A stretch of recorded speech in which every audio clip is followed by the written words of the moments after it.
Ce dimanche, c'est le début, le démarrage de ce parcours que vous allez vivre. Et un parcours qui va vous permettre donc de méditer ce mystère qu'est la croix. On trouve toujours normal qu'une croix soit disposée dans une église et on oublie ce qu'elle représente. Ce qu'elle représente à l'origine, l'instrument de supplice, et puis aussi ce qu'elle représente pour nous, en quoi la mort d'un homme il y a 2000 ans nous concerne-t-il, change-t-elle notre vie?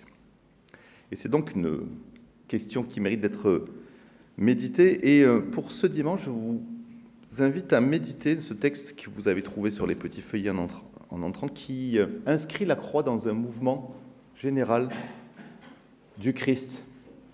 Un chemin d'abaissement, de don de soi, qui, je le crois, et c'est ce que l'apôtre Paul dit dans ce texte, on va le considérer ensemble, trace une direction pour nous qui voulons être inspirés, changés, conduits par ce Christ qui a été crucifié. Alors je vous invite à prendre ce texte et puis on va le lire ensemble. Juste un mot avant, c'est un texte qui est souvent lu, prêché, médité dans les églises. Paul s'adresse ici aux chrétiens de l'église grecque de Philippe, qu'il connaît bien puisqu'il y a séjourné, et au moment où il leur écrit, lui-même est en prison. C'est une église qui le soutient, et c'est une église aussi qui est en proie à des divisions, comme c'était souvent le cas, ça n'arrive plus évidemment, et des divisions provoquées par de soi-disant apôtres qui viennent apporter un enseignement qui vient contredire et corrompre celui de l'Évangile. C'est important pour comprendre le texte. Vérité alternative, rapport de force dans l'Église, on voit que rien n'a vraiment changé. Et déjà, ici, il y a quelque chose qui peut nous rejoindre. Et pour contrer cela, pour contrer cette vague de conflits, de désir de prendre le pouvoir et puis de diffuser des vérités diverses qui viennent nourrir plus l'ego que la gloire de Dieu, Paul va recommander aux Philippiens justement d'imiter l'attitude et l'état d'esprit de Jésus dans son abaissement. Et je crois que ça peut être vraiment une source d'inspiration pour nous aujourd'hui qui sommes confrontés aux mêmes défis. Alors écoutons ce texte, lisons-le ensemble, Philippiens 2, et je lis à partir du verset 3. Ne faites rien par esprit de rivalité ou par gloriole, mais avec humilité, considérez les autres comme supérieurs à vous-même.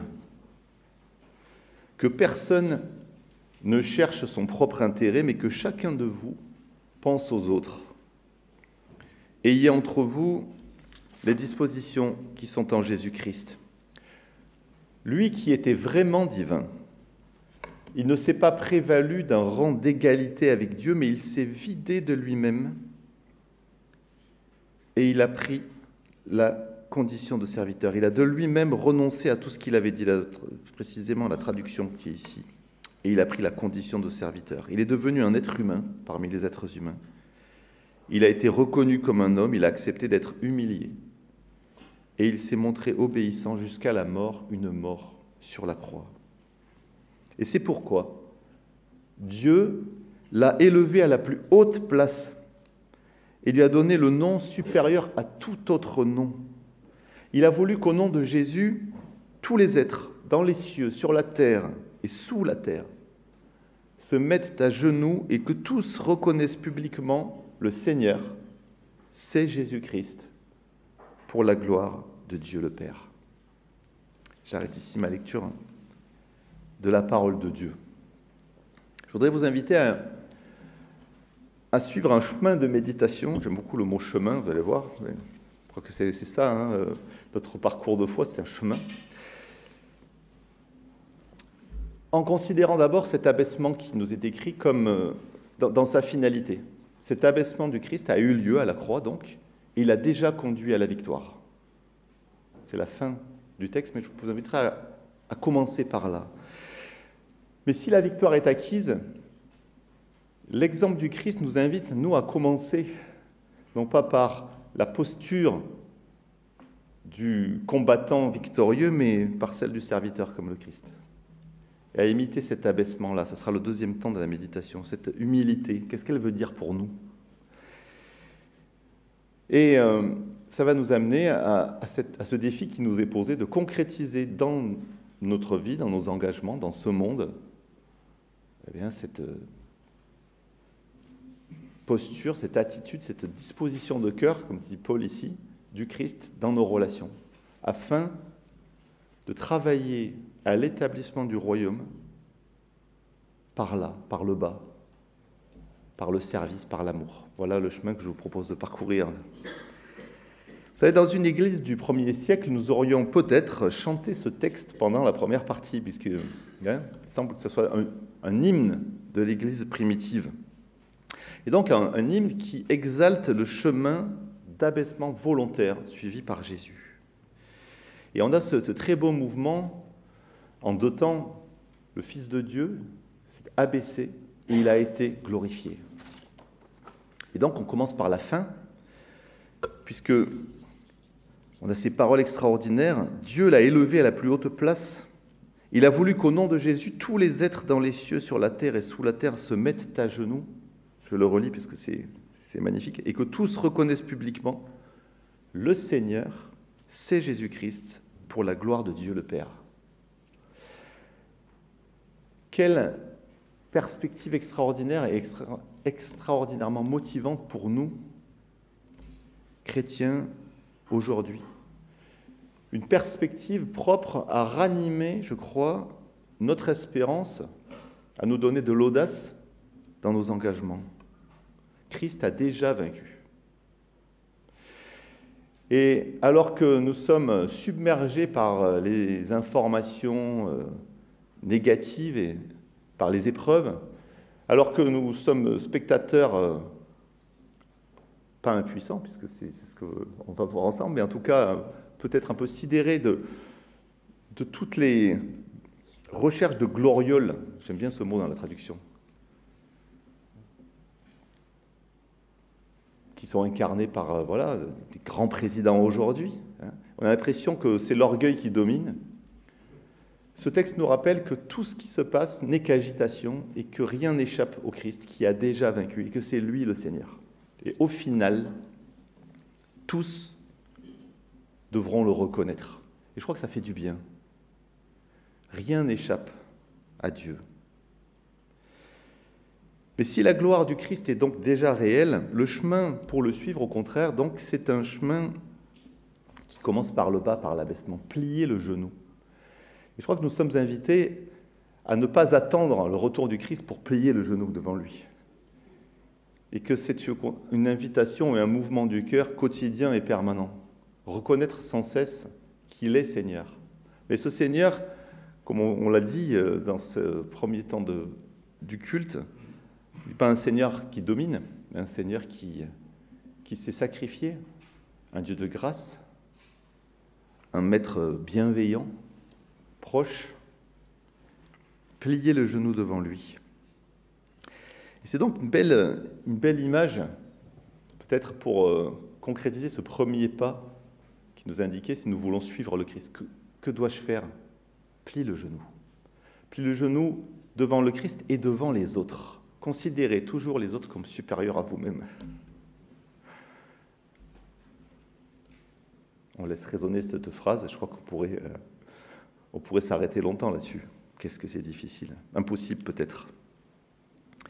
Et au-delà de l'action, il y a le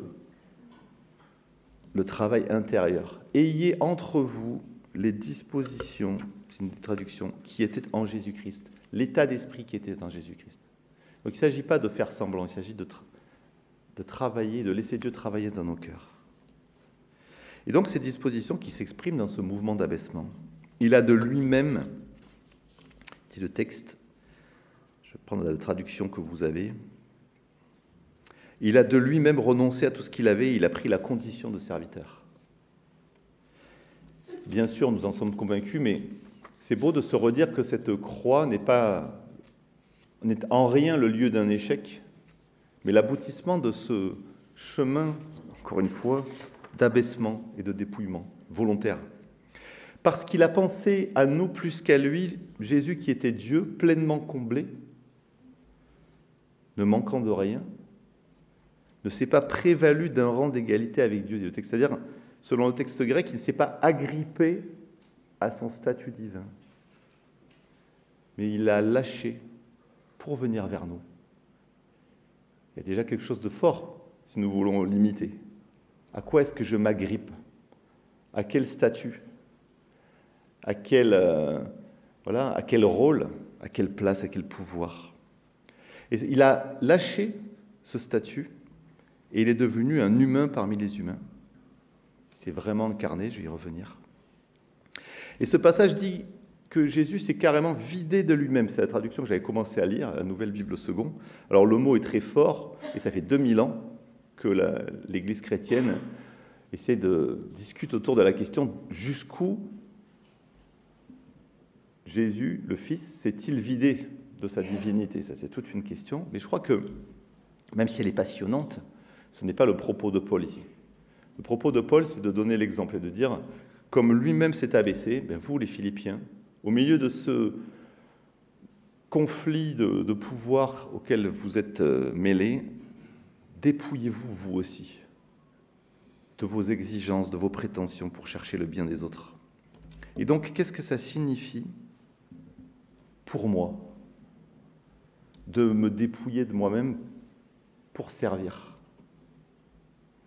Qu'est-ce que ça signifie à quoi je vais renoncer? Vous savez, j'ai pensé en méditant ce texte à quelque chose qui m'a marqué quand j'étais plus jeune. Je ne vais pas dire quand j'étais jeune, mais ça c'est l'illusion peut-être. Quand j'étais plus jeune, je commençais à gratouiller péniblement pour accompagner les chants à l'église, et j'avais assisté à un atelier sur la louange animé par un grand bassiste chrétien, quelqu'un d'extraordinaire. Et donc il a commencé son atelier en faisant une démonstration. Il a joué, c'était magnifique, il y avait la virtuosité, la maîtrise, c'était très très beau. Puis il s'est arrêté, et ensuite il nous a montré ce qu'il faisait à l'église. Il faisait 2 notes. Et il nous a dit, à l'église vous êtes là pour servir. Vous êtes là pour porter la louange des autres. Et je trouve que ça m'a rendu concret ce que c'est déjà le dépouillement. Il était capable de remplir l'espace et de montrer, je sais jouer, et puis je vais vous en faire la démonstration. Mais aussi de se dépouiller, de se vider de cette prétention, de ce statut. C'était un musicien internationalement reconnu, pour simplement servir. Peut-être ça ne vous parle pas, moi ça m'a frappé. Est-ce qu'il y a un espace d'où je pourrais me retirer pour laisser la place à d'autres et permettre à d'autres de s'élever? Voilà. C'est une question que chacun de nous peut se poser. Cette attitude de retrait, de dépouillement, pour l'autre, elle va bien sûr avec l'humilité. Cette humilité que Jésus met ici en avant comme un exemple. Avec humilité, considérez les autres comme supérieurs à vous-même. Humblement, le Fils de Dieu s'est fait humain parmi les humains. Emmanuel, Dieu avec nous, mais vraiment avec nous. Quelqu'un me disait il y a quelque temps, l'humilité va avec l'humiliation. Et Paul parle de l'humiliation. Il a accepté d'être humilié et il s'est montré obéissant jusqu'à la mort sur une croix. Jésus-Christ s'est fait vraiment homme parmi les hommes et donc il a accepté humblement d'être humilié. Et ça signifie qu'il a accepté la souffrance qui va avec l'humiliation. C'est un abaissement qui n'était pas théorique, mais bien concret. C'est vraiment le mystère de l'incarnation qui est aussi le fondement de notre foi. Je crois que c'est important aussi de peser cela face à ce texte. Le chemin d'imitation du Christ, il nous amène, comme le Christ l'a fait, à accepter, d'endosser, d'accueillir, de traverser aussi la souffrance qui va avec le fait de vouloir aimer, de se donner, de servir. C'est vrai que Christ a vécu toutes les souffrances humaines, celles des premières dents jusqu'à la fatigue de la marche, les courbatures du travail, la soif, la faim, les trahisons intérieure de la justement, les souffrances intérieures de la trahison, la perte brutale de personnes à qui il était profondément attaché, et vraiment attaché. Et là aussi, il s'est incarné. Il s'est vraiment attaché à nous, pleinement.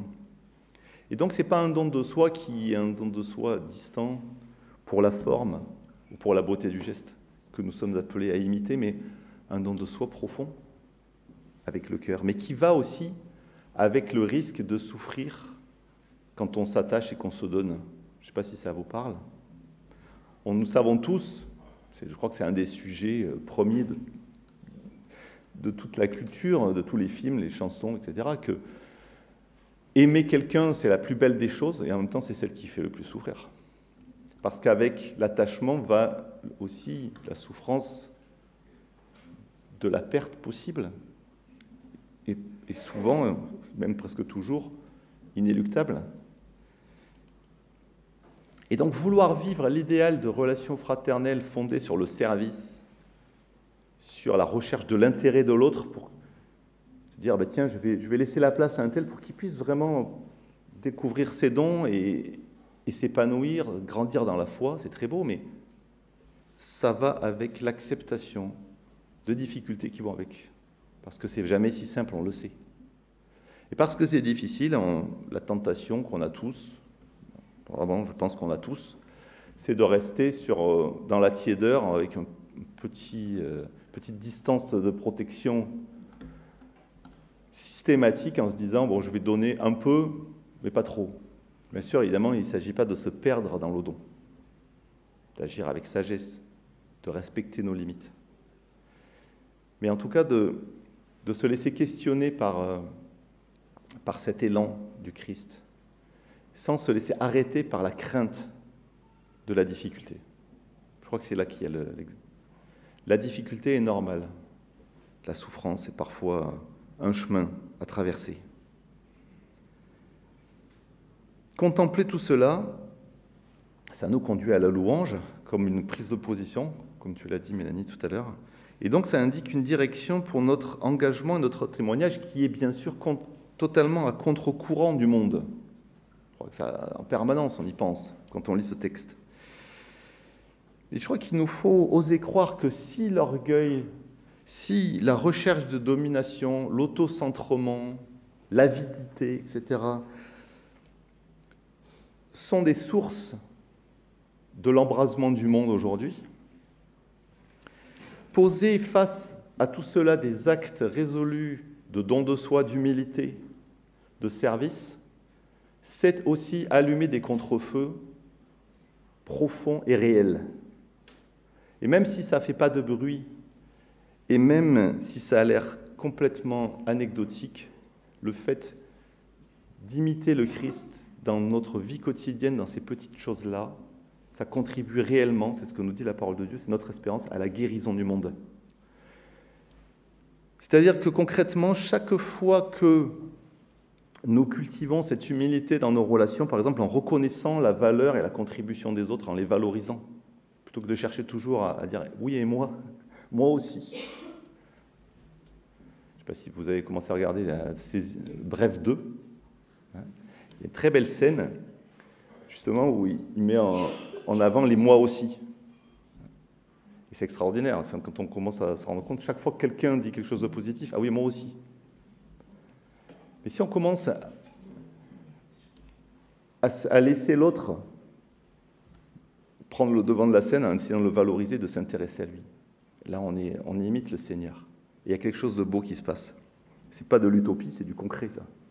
Chaque fois qu'on travaille ensemble à essayer de résoudre nos conflits de manière pacifique, adulte, en recherchant le bien commun plutôt qu'en essayant de nous en sortir la tête haute, nous travaillons à la guérison du monde et à l'établissement du royaume de Dieu.